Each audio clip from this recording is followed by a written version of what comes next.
ট্রাফস মাসেলের workout করার ক্ষেত্রে আপনারা শুধুমাত্র বারবেল শ্রাগ অথবা ডাম্বেল শ্রাগ এই দুইটার যে কোনো একটা করি, যেইটা শুধুমাত্র আপার ট্রাফসে টার্গেট করে। তবে ট্রাফস মাসেলে সাধারণত তিনটা পার্ট থাকে, একটা হচ্ছে আপার ট্রাফস, মিডল ট্রাফস এবং লোয়ার ট্রাফস।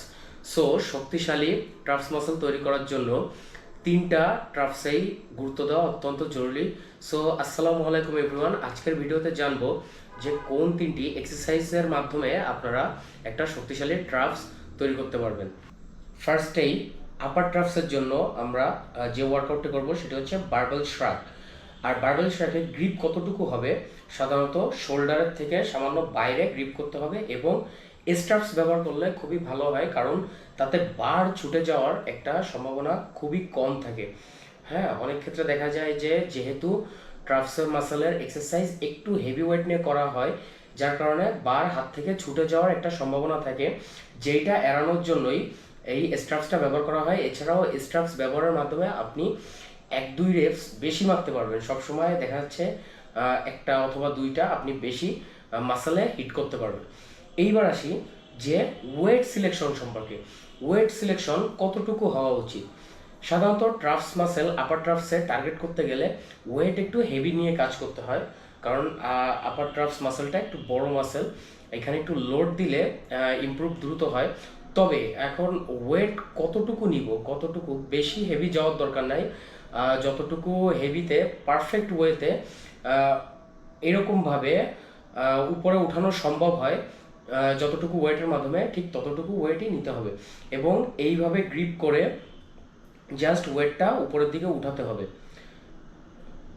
একেবারে ব্যালেন্স করে উপর পর্যন্ত উঠাতে হবে এবং হাফ সেকেন্ডের মতো এখানে ওয়েট করে তারপরে ওয়েট নিচের দিকে রিলিজ করতে হবে।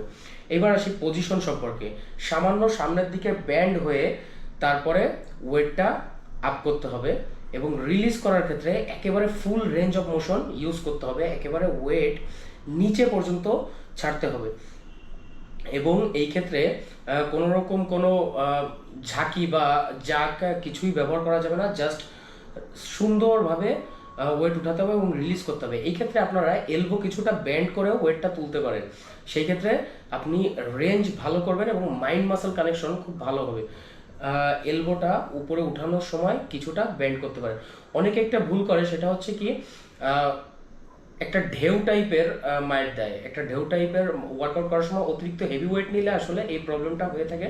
সো কন্ট্রোল ওয়েতে, একেবারে সুন্দরভাবে কন্ট্রোল ওয়েতে করতে হবে ওয়ার্কআউটটা এবং একেবারে ফেইলিয়ার সেট পর্যন্ত এটা করতে হবে যদি দ্রুত ডেভেলপ চাওয়া হয়। অনেকে করে ডাম্বেল শ্রাগ। ডাম্বেল শ্রাগের ক্ষেত্রে হয় কি, রেঞ্জ কমে যায়। ডাম্বেল শ্রাগেও আপনার আপার ট্রাফসে লাগবে কিন্তু রেঞ্জ কমে যাবে। সেই ক্ষেত্রে রেঞ্জ বাড়ানোর জন্য হাতটা একটু ফাঁকা করতে হবে, যেটা একটু ডিফিকাল্ট। এই কারণে বারবেলের মাধ্যমেই এটা করা ভালো। তবে হাত ফাঁকা করে যদি বডি সামান্য ব্যান্ড করে যদি এটা করা হয়, তাহলে এটা মিডল ট্রাফসে বেশি হিট করে। সো এখন আসি মিডল ট্রাফসের ক্ষেত্রে কোন ওয়ার্কআউটটা করা জরুরি।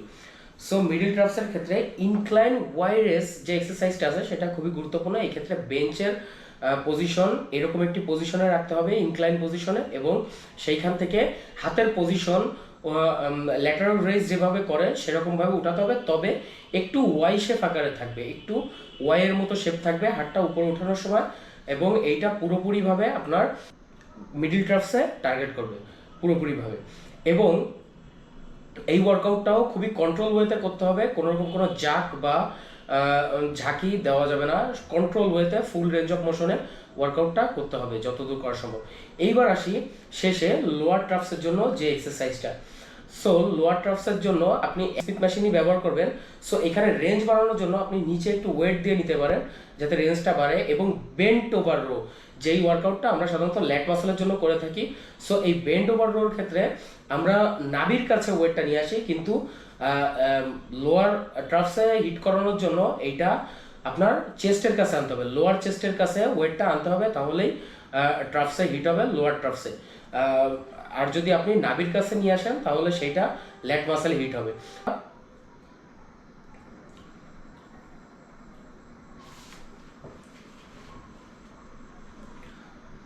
সো আশা করি বুঝতে পেরেছেন। আর যদি কোথাও বুঝতে সমস্যা থাকে তাহলে অবশ্যই কমেন্ট করে জানাবেন, এবং ভিডিওটি ভালো লাগলে ভিডিওটিতে লাইক দিবেন। আর এই ধরনের আরও অনেক ইনফরমেটিভ ভিডিও পাওয়ার জন্য চ্যানেলটিকে সাবস্ক্রাইব করবেন। আজকে এ পর্যন্তই, আল্লাহ হাফেজ।